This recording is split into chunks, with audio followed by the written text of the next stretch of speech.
What up, though? I'm Jay Hall, and this is the AURN podcast, and I am with my folks right here. We have been reunited. Feel like it's been such a long time. To my left is my good homegirl right here from, what's that school again? Anyway, I'm right. Star Rock, and I'm a proud pirate. I'm going to University. Star Rock is right here. My guy Envsn Best Dressed always right here. You see how us bisons talk to each other? Yeah. But it's a compliment though, brother. Yes, it's beautiful. Yeah, it's a compliment but we have a legend, living one in the building right now, and we got to give her a big round or a table clap right here or a pound. Woo! Hot 97 extraordinaire. But she's been doing her thing for a moment. Miss Laura Stylez is in the building, everybody. Woo! Wow, Yeah. Thank you. How are you? I'm good. Happy to be here. Thank you for having me. You look like life. Yeah? Yeah. And let me tell you, I've been living too. You look. So if I look a little tired, I've been living. How old is your daughter?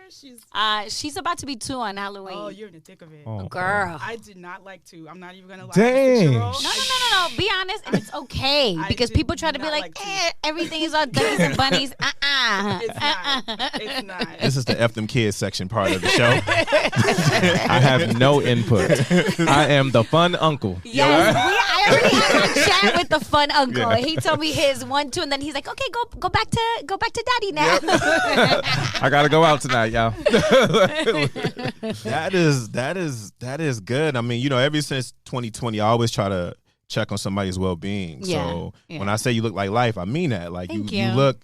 New York itself can be so, like, just getting here, I felt stressed. And then when you sat down, I was like, okay, we good. You know what I'm saying? So everything's been good with you since then, and the pandemic, everything, because you had a pandemic baby. I sure did. I sure did. Yeah, it was crazy because I was and I talked about it on my show. You feel me? I've been so career focused forever. That was, everyone's having families around me and kids, and I was like, oh, wow, I think I have to make a decision pretty soon about what it was happening, was this future. And my partner was like dying to have kids. And I was like, we could wait. And we were traveling. Like before lockdown, I was doing some work with Red Bull, which was really, really cool. I was working with their battle rap league, but they have a really amazing battle rap league in Spanish. Oh, nice. And let me tell you something.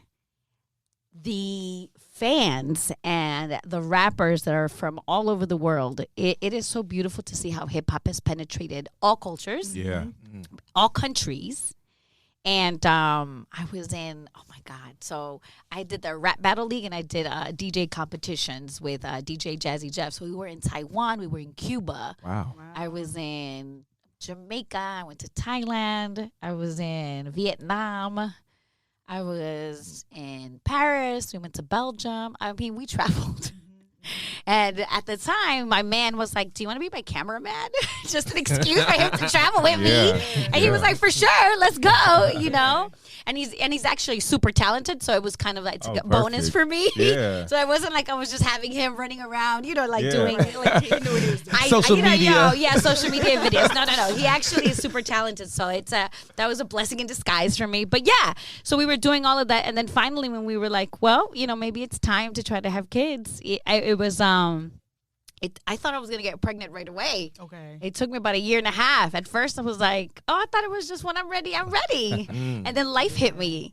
And it's just real conversation. It's real life. It's something that a lot of families go through when trying to figure out. And then I remember taking a pregnancy test and being like, oh, is this really real? Like calling my doctor. It's very surreal when it happens. Yes. Yeah. Yes. And then my doctor says to me, well, let's have you come in tomorrow and get some blood work because, this corona thing, it looks like it's going to be a little crazy. So why don't you just come in? And the labs are a little backed up. And this was right before, you know what I mean? Okay. Right before everything. And next thing you know, I went in and I didn't get my blood work back to like 3 weeks. Oh my goodness. Jeez. Because the labs were so backed up. That never happened. So I had my baby in 2016. That was not a thing. You got your blood work back like a day or two, right? Yeah. You see, that's what all my friends were telling me. So and then the adventure began. Wow. Yeah. Yeah. All this information I know nothing about. Yeah. Listen, I'm not even going for it. We over here pause. You were looking at me. I'm looking at you like yeah. It's like I said, it's just real life. You know what I mean? But you'd be surprised. Like I will say, I'll tell you one thing. We're very open on. I am so lucky that my partners on my show are the most supportive, uplifting, amazing human beings. That's amazing. I saw the episode where you did your birth announcement, and I thought they were all really sweet. How they just kind of rallied around. We had tears. Nice. Yeah, you know what I mean? Because you know what? There's a lot of people. You guys know, like we're friends, but we're coworkers. But this is my family. Like we spend holidays together. You know what I mean? Like birth of our children when Ibra had his daughter. Like were there at kids' birthday parties, our own birthday party. Like we're super close. Like we really are like a family, which I feel is super important. And it's not always like that. We just happen to have a good little tribe, because we've all been through ups and downs in radio, and we've seen it all. And in you know what I mean? So it's not always like that, and we're lucky when we find people that we actually like. Yeah. But we've been at it for a couple. The other day we were trying to figure out how long we've been together, and I don't know. I think it's like 9 years. Oh wow! I haven't even really called my PD. I'm like, can you do some real research and tell us, because we don't know. But yeah. As a woman who's been in the game from when it was very, very hard. I mean, it still is, but things have changed, And having a group of coworkers, especially the males that have been so just supportive. Like it could have easily been like, hey, we're gonna get someone to fill in for you, and that could have been the end of me. I mean, that's real life. You know what I mean? It happens.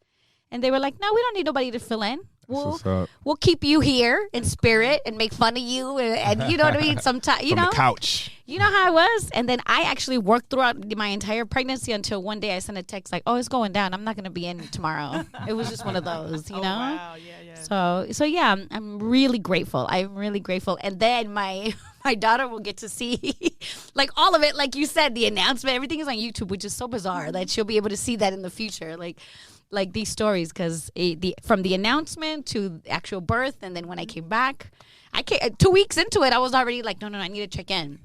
And I was like, here's my kid. Ta-da! Yo, I love that.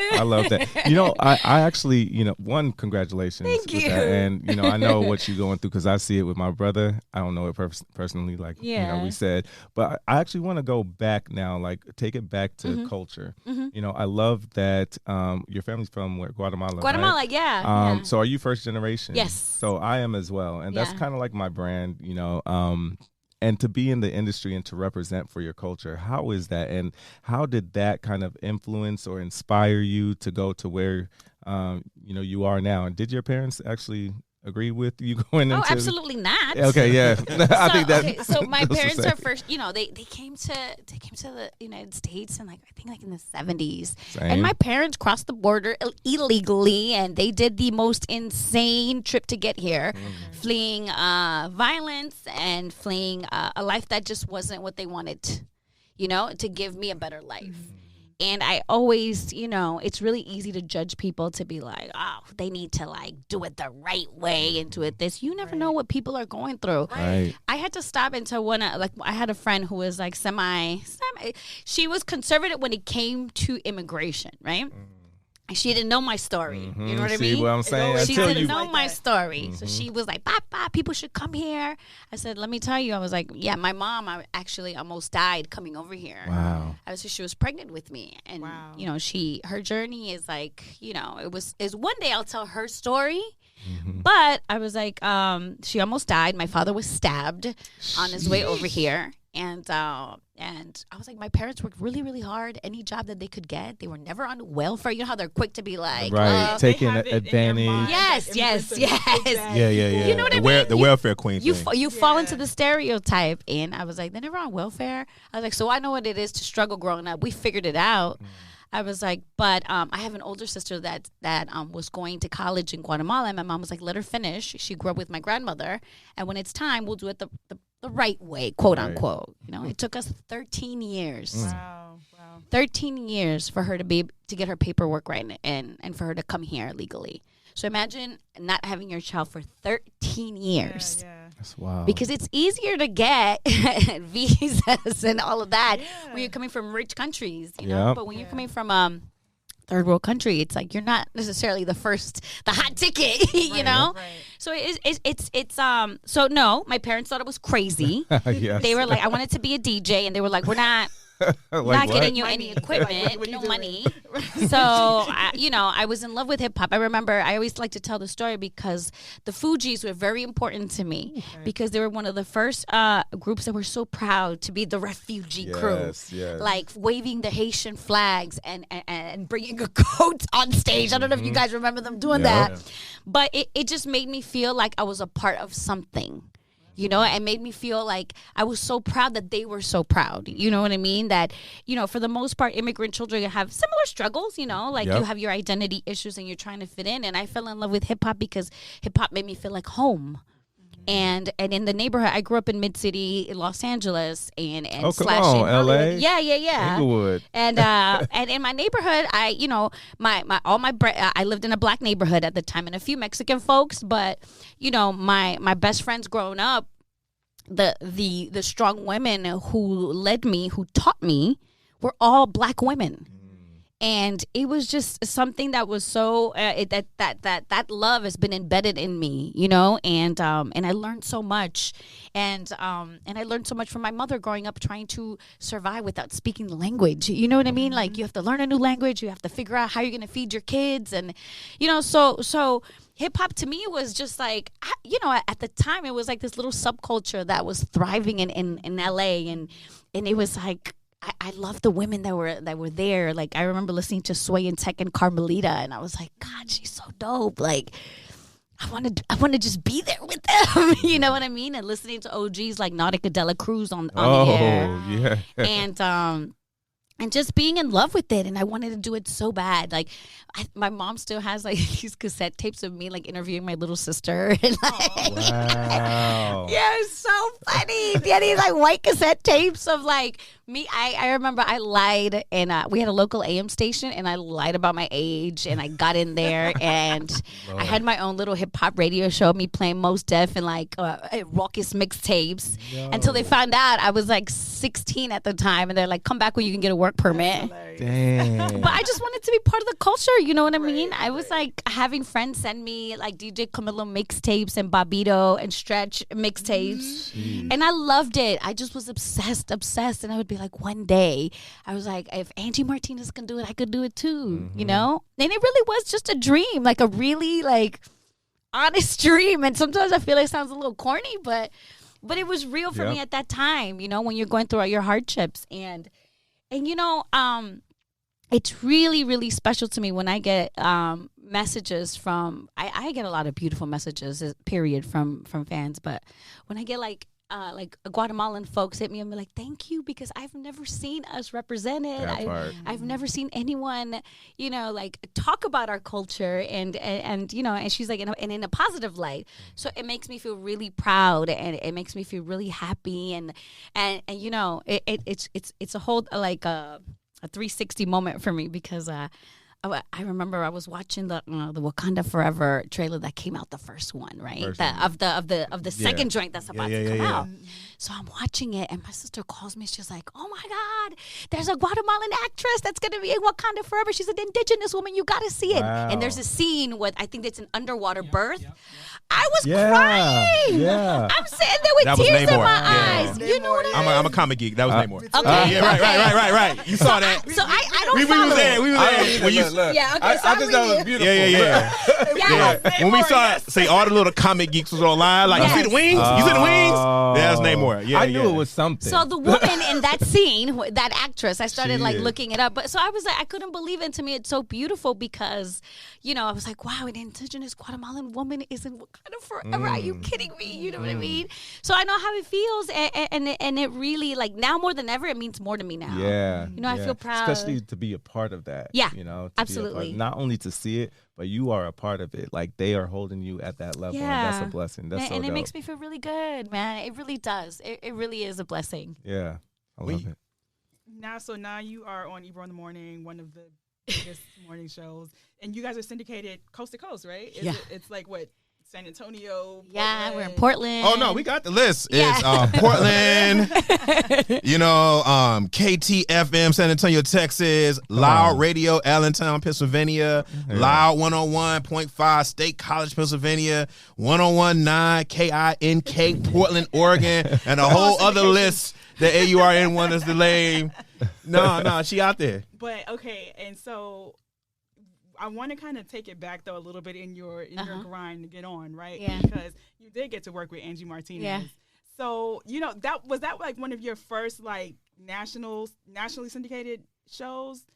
Okay, hold on. Oh, well, I think so. I'm trying to figure out because I don't know if do you guys remember Star and Buck Wild? Yes, of course. I don't know if they were syndicated. I'm not sure.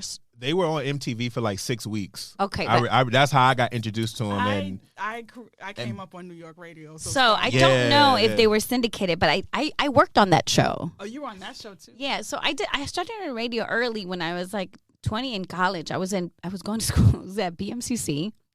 First of all, grew up in Los Angeles. Decided I life happens. Yeah.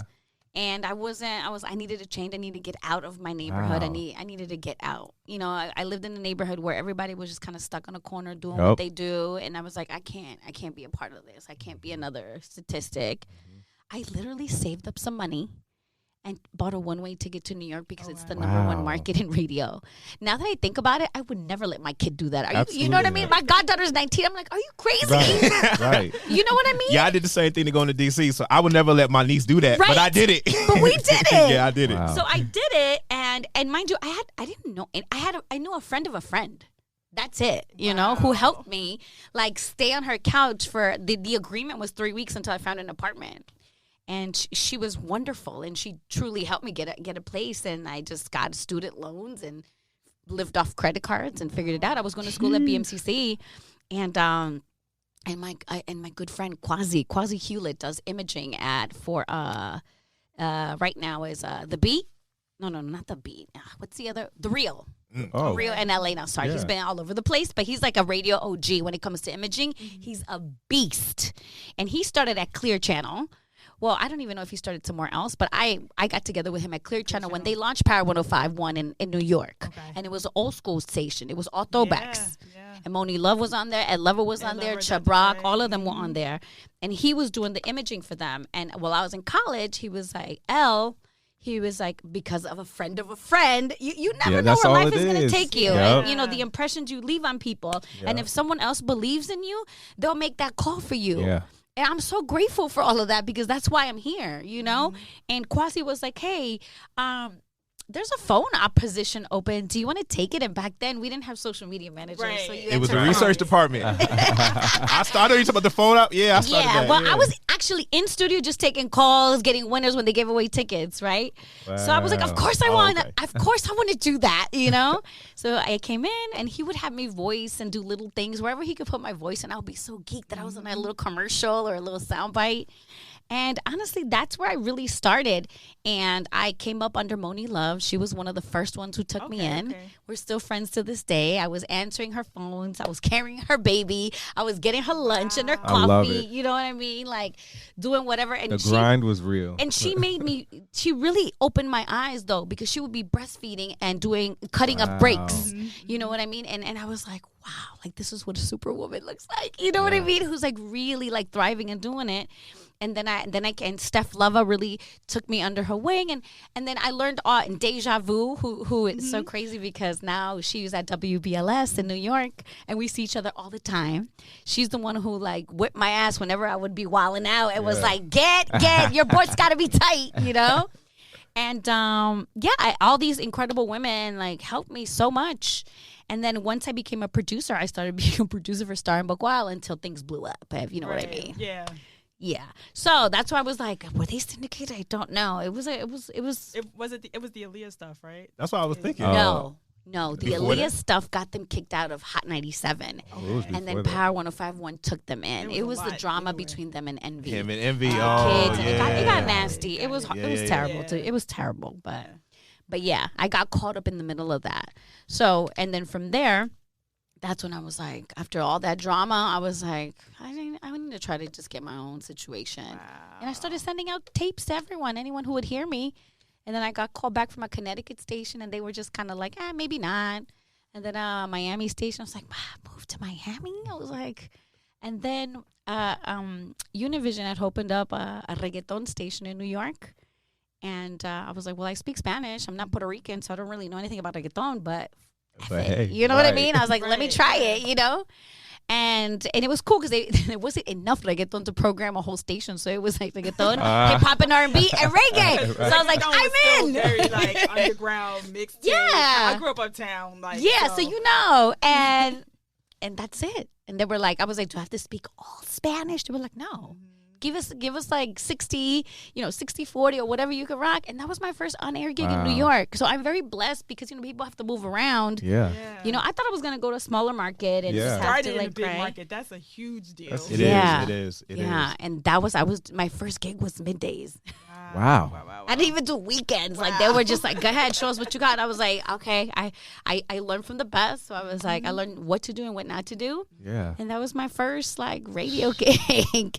Yeah. What shift was it? It was middays. Midday. So you had the midday shift. That was your first shift? My first on-air shift. Wait, so like I'm a little bit jealous. So first of all, everything that she said that she didn't have to do, I had to do, right? I had to go to that small market. Most of my radio peers did. That's why I was like, I was overnight, 2 a.m. to 6 a.m. Mm-hmm. I was overnight. Yeah. And so you were middays at Power. Yes. Okay. No. No, it's like the reggaeton station. At the Envsn station. It was called La Calle, which that was means still the a big deal. You're competing with all of the people that you're looking up to. Were you nervous at all? What? Of course I was. At first I was like, when they told me middays, I was like, okay. Can't show it, but like inside. Yeah. But I had done literally, because I was when I was at Power 105.1, I had done every shift. I was like the board op, you know? So I know what it is to spend New Year's in a radio station, like countdown because I'm running the board, or holidays when everybody's with their families. And I would be the one taking those shifts because I didn't have any family. Right. So I was like, you go be with your family. I'll hold it down, you know? But being like that allowed people to like have mad love for me. And being like, yo, she held me down. So whenever I needed anything, like, they would be like, I got you, you know? So it made me feel really special. And whenever I just needed direction, everyone that I mentioned has always been really open and really awesome with me. But yes, and you know what's crazy is that the funniest part, when I think back at that station, it was a party station. So, Pro Style was on that station, and then more like and then a lot more of like a more Latin jocks. So I came from hip hop, and they were more Latin. Yeah. So it was a very interesting dynamic trying to learn each other because it's a different world. And but it was a party station, and we were doing parties every night. And at that time, I was doing parties every night, hosting parties and live broadcasts. And I was like, in the club till like 3. I was like, I got to make it to class by, you know what I mean? By I had to make it by on-air shift and then make it to class. So I was trying to balance it all. Wow. So you were definitely a student of the game. How did that call feel when you came from Hot 97, knowing how historical? Because they were even historical then. What? Yes. Are you kidding me? Like, we were rocking at Envsn, but we were in a way we were competing because, Hot has always been the streets. But we were making our mark too. And I remember people be like, who the hell are these kids that are like, you know what I mean? Like doing all these clubs and all these parties. And then eventually, when you get booked as DJs and hosts, you start doing the same parties. Yeah. So I remember being on like one of those like Puerto Rico weekends, Memorial Day weekend, like those parties. I came to one of those like when I was at Howard. I think it was like Lumi D performing and all that. It's nonstop energy too. Yeah. Man, nobody's too cool. Nina Sky came up. Well, I'll tell you, I had and Nori, and it was just one of those. And I remember DJing off, and I was like, he's like, you doing good, kid. He's like, I see you. Nice. And he told me, he was like, I'm watching you. And I was like, oh my God, God. Inside I wanted to throw up, but it was being so like, thank you. And DJ Camilo always made sure that I was good. Because I was like the only girl with all these dudes, you know what I mean? And then I would tell him, I was like, I'm going to make it to Hot one day. I'm we'll make it to Hot one day. I would tell him, and he's like, okay. And he would just smile, right? And then, so I did my stint in La Calle. The station ended up flipping to Latin. I quit because that wasn't, I am Latina, but I don't live that lifestyle. I love salsa and merengue, okay, but I don't live it. And I truly believe that I didn't want to hold a space that I don't live. Mm-hmm. So give that space to somebody else who is a true fan, and that's, you know, so I quit. Everyone thought I was crazy. They're like, you quit a job in the #1 market? But in my soul, I wasn't happy. Right. I started hating going to work, and I was like, what am I doing here? So I quit, and I got a job at Sirius XM. At first I thought I was just doing voiceovers, and they had like a similar channel that was like reggaeton, R&B, reggae. So I was like, all right, whatever, I'll do it. I did that for a little bit, and then I was like subbing because Cypher Sounds had the Cypher Sounds effect on Sirius XM. And he would be like, come, just do like a, you know, when Angela at the time, that was their show. When she was out, he was like, come fill in. So I would fill in. I would have a ball with Cypher. Like, Cypher's my good friend. And then just little by little, he's like, you should be on Hot. You should be on Hot. And then when I accepted another gig because I was broke. Okay. Yeah. I was waiting for you to throw that part in. Oh, yeah. Yeah. I was broke. I was broke, and I was like, man, I need a radio job. So Univision had reopened another radio station, and they offered me nights. And then I went back. I did it. And I was like, I should be happy because it's nights in New York City in a major market. And I hated it. Wow. I hated it. And I was like, what the hell am I doing with my life? Like, am I stupid for quitting again? You know what I mean? So I saved up some money, and then I quit again. And then I quit again. And everyone thought I was bugging. But in my soul, I was like, this can't be it, you know? And I was so broke that my friends Nina Sky were on tour, and they were like, do you want to be our tour manager? I was like, I don't even know what that means. And they're like, who cares? Just come and answer emails. I love it. So I was really like all over Europe. I was in Germany. I was in, you name it, like south of France. I was in Switzerland, in the Netherlands, in Denmark. Like, I was everywhere with them. And that's how I was paying. I would come home for like a week, pay all my bills, have my friend watch my dog. I said, you got it, stay. You know, and until finally, you know, our tour was over. And I'll always, like, they're my good friends. And then I was like, okay, I have a little bit of money. I got to get a job, you know. And I was like doing voiceover work wherever I could. I was never too proud. I was like, hey, if you have anything, I'm available. I'm looking for work, you know. And then Cypher Sounds was like, let me get you an interview at Hot. And I was like, oh my God, you know. And next thing you know, I had an interview. And at the same time, Power 105 was calling me to be on air. So it was like a full circle moment for me. So I was like, I have an offer, a possibility at Power, and a possibility at Hot. Like, who am I, you know? Yeah. And I went to Hot, and Ibra was such an asshole. Really? Oh, sorry. Can I curse? Yes, you can. Go ahead. He was such an asshole. When he met me, he was like, well, I don't need anybody on air. And I know you have your little on-air experience, but I don't have nothing for you. I was like, so why am I here? Yeah. You know? And he was like, well, you could do some YouTube interviews, and we need somebody for, like, digital. I was like, what the hell is digital? I was like, I don't know, man. And he's like, yeah, you could be I heard you were a really great producer. I could help you. And I was just like, that's not what I want to do. You know what I mean? I feel like, am I going backwards? And then I got the whole, sometimes in life, you get to get a few steps back. You know what I mean? To take that leap. Mm-hmm. And then I was like, or should I just take this job? It was like a Sunday night on air once a week at Power 1051, you know, and still was a maybe, mind you. It was just a maybe. And I was like, nope, did that already. Let me just try it. And then I took the job, and I was still broke. And I was still broke. I had quit school because I was like, okay, I'll be back. let me just, you know, try to survive and pay my rent. And I was just getting like club gigs and whatever I could hustle doing, and tutoring. I was doing whatever I could, a little voiceover, until I became a digital producer for Angie Martinez. So I was helping her with all her social media stuff, her website. And when I tell you, that woman took me in, and she was just wonderful. Like, she's wonderful, and she's not one to take anybody in. You know, she's very particular. And I was so honored, and I had so much fun with her. And I love her so much because she trusted me with her brand. I was never a yes person to everything. I'd be like, I don't think so, and this is why, you know. So I'm so grateful for her. And you know what? Next thing you know, when she was like, I gotta go to LA. Terrence J's gonna be filling in. I was like, okay, cool. You know, I would produce the show for her. And then so eventually she was like, I was like, okay, who's coming to fill in? She was like, nobody, you are. Woo. And I was like, what? And she was like, yeah, you can do it. She was like, stop acting crazy. I'll see you when you get back. And you know, she just gave me a shot. Love it. And I started filling in for her. And after a while, Ibra was like, all right, you know, you could do it. And, you know, and he started giving me more shifts. And then I started doing some weekend shifts. And then I started with Cypher. And when Cypher's morning show broke up, it was just him and Peter. And they needed a female. And they brought me in. Wow. And then that's how it just happened. You know, this is like, it's very, you guys know radio. So that's how it just kind of goes like that. Mm-hmm. And then when things, you know, it was a very experimental show. And then Ebro came in on air, and there was a lot of tough decisions. And he came in, and Cypher decided to pursue his comedy. Yeah. So he left, and it's been Ebro, Rosenberg, and myself. And we brought in Cast One as our DJ, who's amazing. And that's it. We've been squad ever since. I love it.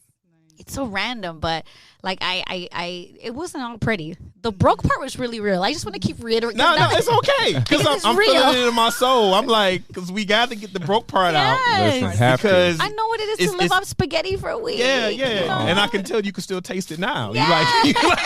You still know what that taste is like. I went by a pizza spot. I used to live in the Bronx in Castle Hill, and I was like, I remember when I had to choose between either having a slice or getting like a real like a chicken parm sandwich, because I was like, all right, so eat for 2 days or split this. You know what I mean? Cracking your knuckles, making these decisions. Man. Like real life, just real life. You happen to witness a lot of things, because I remember you come up and just kind of always hearing your voice. Yeah. You know, and I didn't catch like an official, like an announcement, like Laura Stylez is here, because the morning show at 97 was going through, I almost chuckled out loud, because you're right. In that era, when they were talking about digital producing in radio, they were so foreign to it, but it was growing. Now it's an actual it's a job. Real job. It's a LinkedIn account. Like, it's a real thing. But back then, it was like digital. Why would I want to do digital? Like, what the hell is that? You know what I mean? Yeah. So I was applying to magazine jobs on my come up, and like one of the first jobs I applied to was Double XL. It was my dream job at the time, and I remember like when I went in for my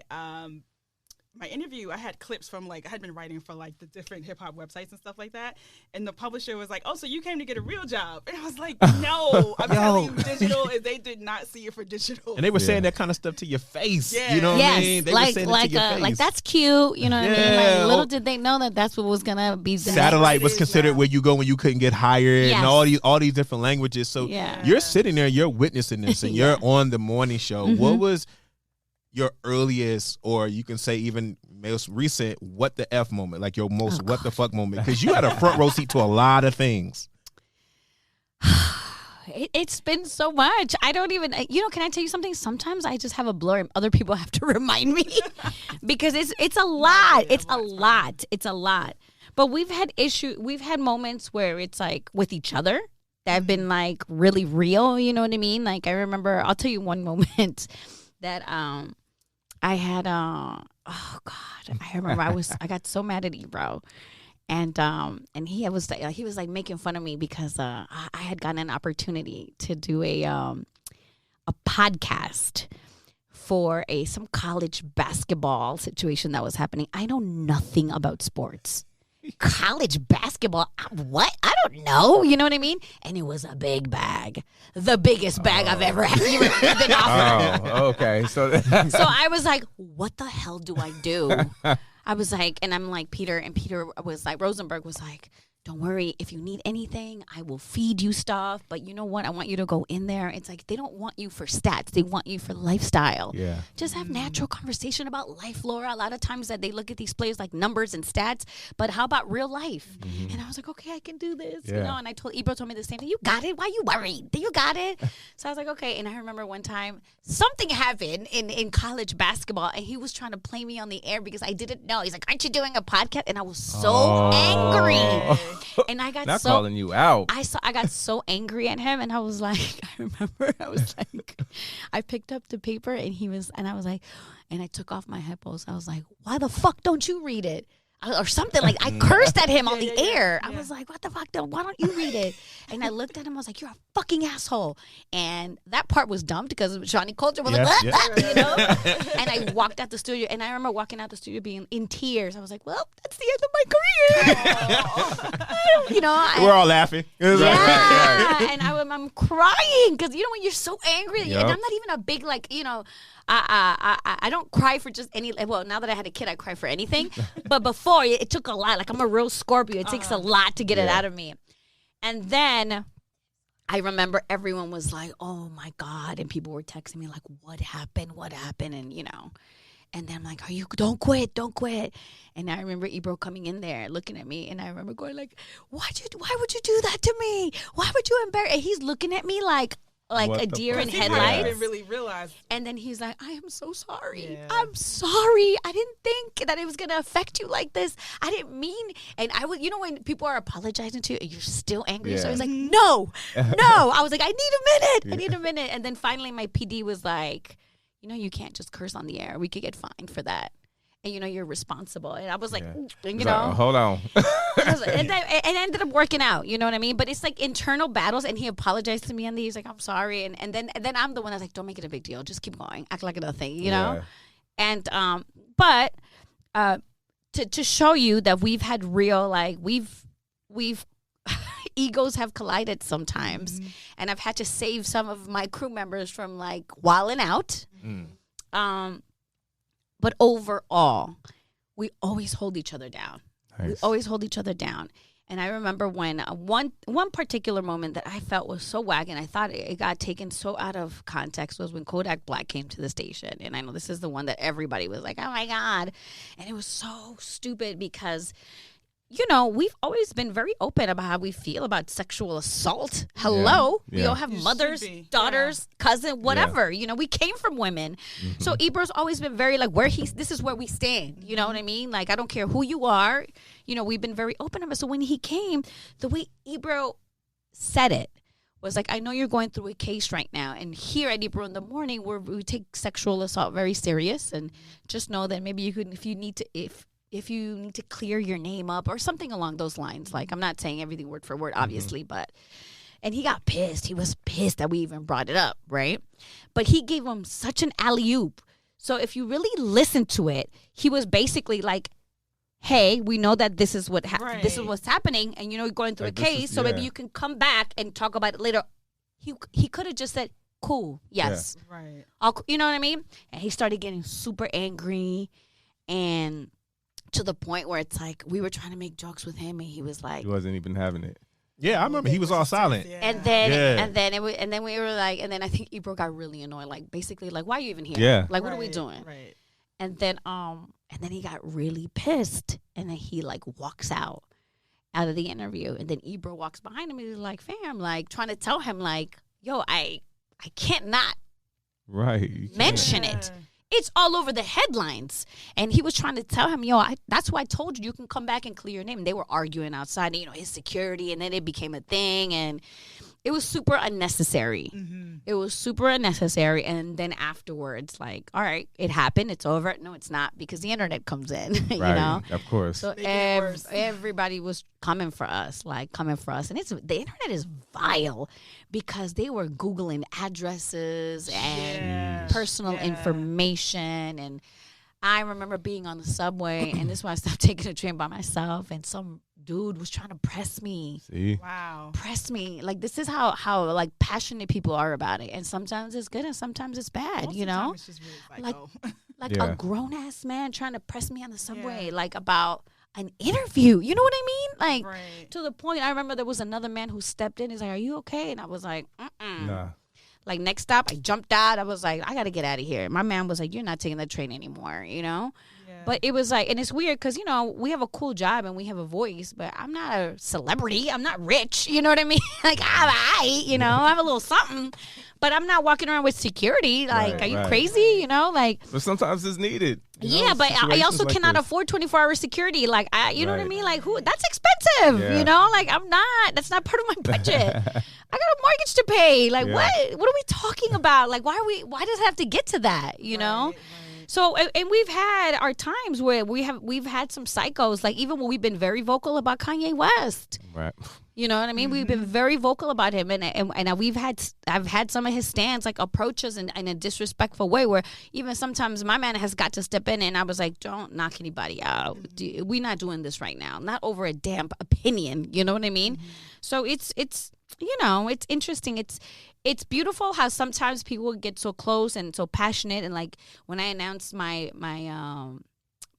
I was pregnant, and like people called me and they were like, I shed a tear, I was so happy. So it makes you feel good that people are so like in tune with you and that they rock with you. But sometimes there's also a dark side to it that people forget, you know. And for us, it's a really weird gray area because again, we're not celebrities.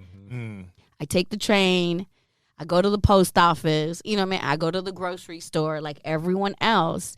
And there's people who feel really entitled, who feel like they want to give you their 2 cents. Or if you don't, you know, stop for a certain conversation, like I've been in arguments with people where they just like invade your personal space. I think that's one of the like scariest things, to have such a high platform like that and be so opinionated. But like, do you ever have to hold back? Like, I shouldn't say that, because even though I believe it, I can't say this because I don't want that. Because that's kind of y'all job too. Like, you know what I mean?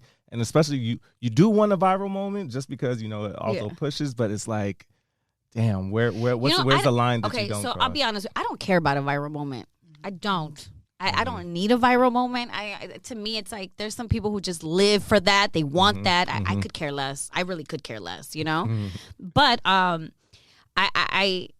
I just try to be as honest. I am careful with my words, but I'm very honest about how I feel. Nice. And I just think it's important because it's like I'm doing a disservice to my audience, and like I have an opportunity, this beautiful opportunity to be in front of a microphone, to be just true to yourself. You know what I mean? So I was one of the first ones who was like, F Kanye West and all this BS. You know what I mean? And I've been very critical about, conservative Latinos, and you know, and how I've been very critical about a lot of things, and I've gotten horrible pushback from it, and you know, it is what it is, man. This is how I feel, you know. So I don't know. I choose my words wisely, but I also don't hold back. Good. You know, I try not to. You know what I mean? I can't. You can't do that. You can't. I do think there should be consequences, though, just to kind of shift gears a little bit, like to when the fandoms go crazy. I mean, I'm not saying fight everybody that approaches you, but I don't know if you all know, there was an incident on Twitter recently. A vlogger by the name of Kimberly Nicole Foster got attacked by Barb's. She tweeted that Nicki Minaj has to be a horrible person, and then it was just they all just descended on her. But it was like, it wasn't just we don't like what you said. They put her address out there. They put her address out there. They were threatening to come to kill her. The Barbs are terrorists. It's very dangerous. She's in litigation now, trying to figure out if she could actually sue these people. I mean, it's not even about money. It's like she kind of wants them to apologize, and she's trying to set a precedent, because there's really no precedent around this. Like, there's no. I don't think there's any specific type of lawyer that can really. I know help it's with a very sort of gray area. Yeah, it's a very gray area, and it's scary. Like it really is scary. And then to find out like how people could just dig up personal information on the internet, and they will pay to figure it out.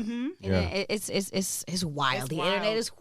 And if you tell one of those sites to take your information off, then another one pops up. Yeah, it's crazy. Yeah. So. You made it like a real cute thing, but what was it like for you when you had to like announce that you actually had a man and you were in love? Because you know, we kind of been in this game long enough where you know you didn't say those things. You know, everybody just kind of came in, and if you were a big star, you got divorced, someone read about it. Yeah, but you know, you happened to be a witness when we were personalities were becoming more transparent.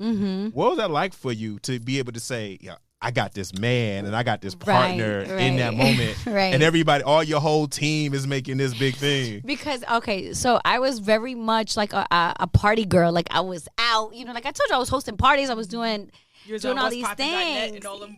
I was like out, and I was never with like a significant other. And I had dated, but it was always weird because, and I'm sure all of you could feel me to a certain extent. Like people, like we have a cool job, right? And it's fun, but it's a job. Yep.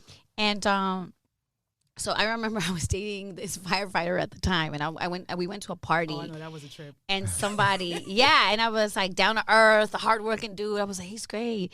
And then like somebody, I think it was like, I don't remember what rapper, but somebody had sent me a bottle to my table, right? And they were hosting that night and sent me a bottle, and he got so insecure and so weird. I was gonna say, for lack of a better word, civilians, they don't understand. And I was like, honestly, this is a bottle that the club probably gave him for free. Right. I was like, great, we don't have to pay for a bottle. Right. This is great. And it was not cute. Like it was to the point where it was always like an issue, and it just wasn't like you know, it was an ego thing, and it was so sad because I thought we were cool and we were not. You know, so the whole ego dynamic played a really interesting part, and it was a learning process for me. And then you got people who just want to date you for the idea of you. They like the idea of you, and I was like, no. And then I didn't want to date anyone in the industry because I was like, I'm not getting caught up in no scandals, no nothing. I don't know, nobody my business. So it was one of those things that I was my job is to be open on the air. So I had an opinion about everything, but I never talked about my personal life in that matter. And then they were like, you're going to have to at least say something. So finally I was like, all right. And then one day I started introducing the guy I was dating, and I was like, no, this is it. Like, it's my man. And then, everybody was like, it was so funny because they all like big brothers were like giving him like a grill. The super grill. And he's a regular dude from the Bronx. He's Dominican. It was in marketing, like a and I loved it. He made me laugh. He was so much fun. And I remember the day that Ebro pulled it out of me and we said on the air. I was so embarrassed, but I was like, F it. You know what I mean? Yeah. Like, this is my life. And now you're the love guru. Yeah.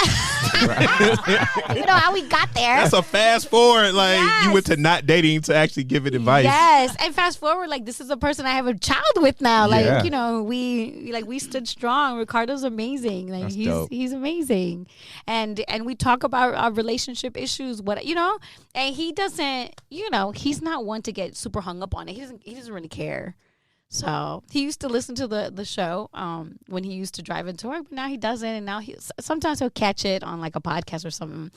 But he's, it's not easy. It's not easy. You all know it's not easy, but you got to be transparent. But So, before we get up out of here, I want to pull something that no one really knows. And Laura, you're going to go last. We'll start with you. Okay. What is the go-to song you go to that can always put you in that right mood? I think I know it with you, but I'm going to let you tell it. Nuck if you buck. Come on, man. Nuck if you buck. Like, what? I didn't want to say it for you. I was like... I will always say that. Like, you can't test me. You know what I mean? Like... I'm a frat boy. Undergrad, I pledged Kappa Alpha Psi, so it was like, we're always known as the pretty boys. But when that came on, they was like, oh, they kind of hood too. You know what I mean? So it just touches my soul. I feel it. To me, I'm sorry, but I love Rihanna.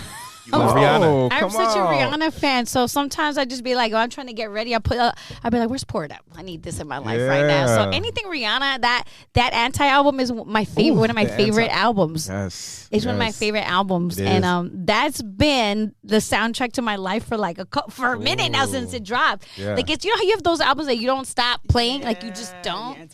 Like, I'm a Rihanna fan, and I can't wait. And I think she's going to drop an album during the Super Bowl. I think so, too. I said the same thing. I think so, too.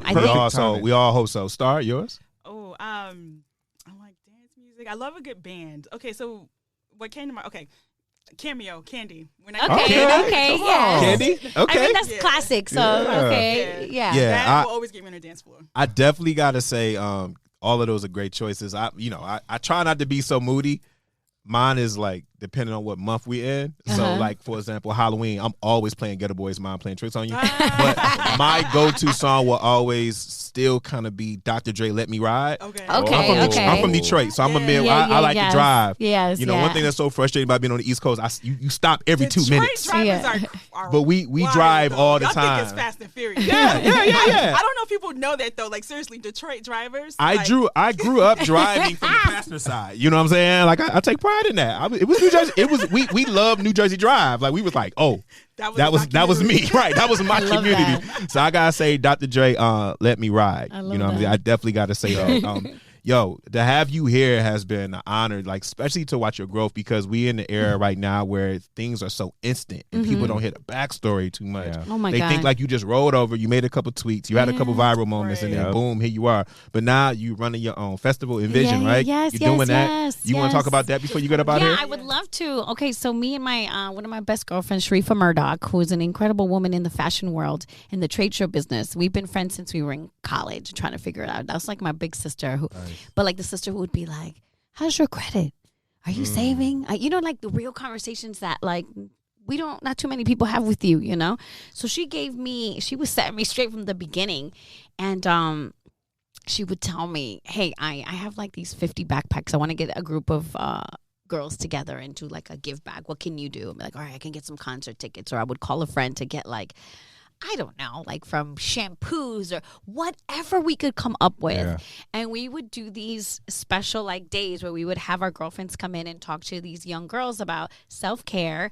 And then at the end, we would do like mood boards. And at the end, we would be like, open up the doors, be like, we have everyone come and get free stuff. And we would sit there and cry and be so happy that we were able to give back to, you know, like little girls in the Bronx and in Brooklyn. Yeah. And then we started doing it more often. And Sharifa was like, "Laura, we need to make this bigger. You know, we need to make this bigger." And then she came up with Envsn Fest. And Envsn is Envsn Fest. And we started it. This weekend was our third one. And our first one was, it was 2 days of panels of incredible women. Because imagine like a complex combo just towards young girls. Nice. And that age when you're getting out of high school, trying to figure out what you want to do with your life. And I wanted to make sure they could see women that look like them, talk about their careers and their paths and where they came from and how they had their dreams and they did it. You know what I mean? So I curated a panel of women in music. We had women in sports, women in the fashion world, mental health, sex education. So, and also, I remember hearing from my girls who are public school teachers, they were cutting a lot of the programs, you know what I mean? And so we created this event where we had all these sponsors came in, like big companies like Clinique, who had like pop-up booths, and small girls who had a little plant business, who had lash business. So I had all these entrepreneurs sitting with huge brands next to them to feel like they can. Yeah. Like they're on the same level as the rest of them. And I curated a concert, and at the time I got Doja Cat. Nice. And this is Doja Cat when she was just had YouTube, like that Tia Tamara and the I'm a cow. Yeah. Yes, that. Saweetie. I had Tinashe. Oh, nice. I had Queen Naija. So it was all Malibu Mitch and Danny Lay, like all women, and I hired all women DJs. And we had a wonderful festival, and we did workshops how to protect yourself on the internet, like the stuff that I felt like we really needed, and yoga. It was really cool. Okay. So we did it, and then we did it again in a second year, and then COVID came and kind of, set us back. But we just finished doing it this weekend on a very, very much smaller scale because we just didn't have the money, but we were like, we can't let this go. We got to continue. And I've sponsored over 300 girls from inner city youth programs, after school programs. Wow. I work with the Lower East Side Girls Club. I do a lot of mentoring, and I teach workshops for them. And so I hired those little girls to come and DJ with my other girls that are on the radio DJing. Wow. So it's beautiful. It's such a passion project, and it makes me so happy. And just to have like a wonderful weekend of like, and even though it's geared towards women, it's open to everybody. And I love seeing all like the fellas come with their daughters, with their sisters, or just come to support, because we come to everybody. He's trying to support. And it's been beautiful. It's been hard. It's hard to raise money and make it happen. But Sharifa and I are just so passionate about it, and I feel like it could open a lot of doors for a lot of people. I've connected young girls with mentorship programs who've gotten jobs. Wow. So it's been dope. And I think the moment for me, though, I remember I had a group of girls. My girlfriend was like, hey, I have like 10 girls that I work from an ESL program. Most of them came from Haiti and Dominican Republic and some Jamaican. And I was like, bring them. So I hooked them up with VIP bags and gave them all these goodies. And they stopped me. And when my friend wanted me to meet them, and they're like crying, they're like, we've never been to a concert before. Wow. And let me tell you, my eyeliner was running because sometimes, you take for granted, it's like a concert for us, like, okay, cool. Yeah, let's go, but there's people who've never had that experience. Like never, don't have the money to pay 50, 60, 100. God knows tickets now are so expensive for a concert. So for them to be like, we've never experienced something like this before. It was just a moment for me that I was like, we have to continue. Like we have to, because, it's not about ability. It's about access. Yes. So being able to just connect people with the right, just have those right connections that I wish I could have had somebody to help me out in that way.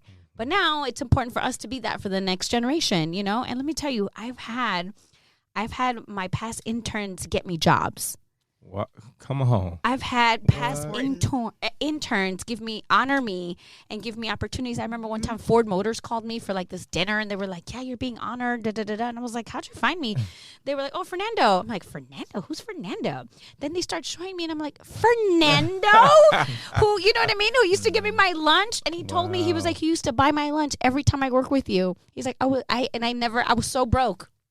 I was like, I couldn't afford lunch at that time. I would pack my lunch, but you would buy me my lunch, and I never forget that. And I was, again, tears. Yeah, little things like that. Tears, yeah. It's very important. Yeah, and it's like, and I'm a big believer, like, and it's something that's important. You always remember how people make you feel. Yeah. You always remember how they make you feel. And so to me, that's my passion right now. Like, obviously my show is my passion also, but like Envsn Festival is super special. And follow us on Instagram, Envsn Fest. And you can see everything, all the cool things we're doing. We're trying to get more programming. And listen, the community has helped me by connecting me with the right people. Reach out to this person for this and this. So it's been a pleasure. It's been a pleasure. And we just wrapped up our 3rd year. I love to see the joy that brings you. It's like such a genuine smile. Like we feel that, So that's a beautiful thing. It makes me so happy. It makes me happy, guys. Like it's yeah, man. You have to because like I told you, like those people that you've helped along the way, they'll help you one day. Yep. You'll see. That's what we all have to learn that. Everybody has to learn that out That's there. That's actually dope. And I will hope that that the door is open for you to come back, even if you just want to talk about Envsn Fest. That way you don't have to wait till last minute. Yes. Because I feel like, it leaves people's minds. So please, come back. And come back just because you're dope. Thank you. We appreciate it. This is amazing. I think I speak for everybody here. We enjoyed it. Like I could listen to you all day. Like, and you kept brightened up the rainy day. Yeah. Definitely brought up the rainy day. Thank you so much. You very much. I highly appreciate you. This has been another edition AURN podcast. We had the guru and the walking icon, Laura Stylez on here. Shout out to my guy, Jonathan Star Rock. I'm Jay Hall. Thank you very much. We appreciate you. Be blessed, with successful. We'll talk to you soon.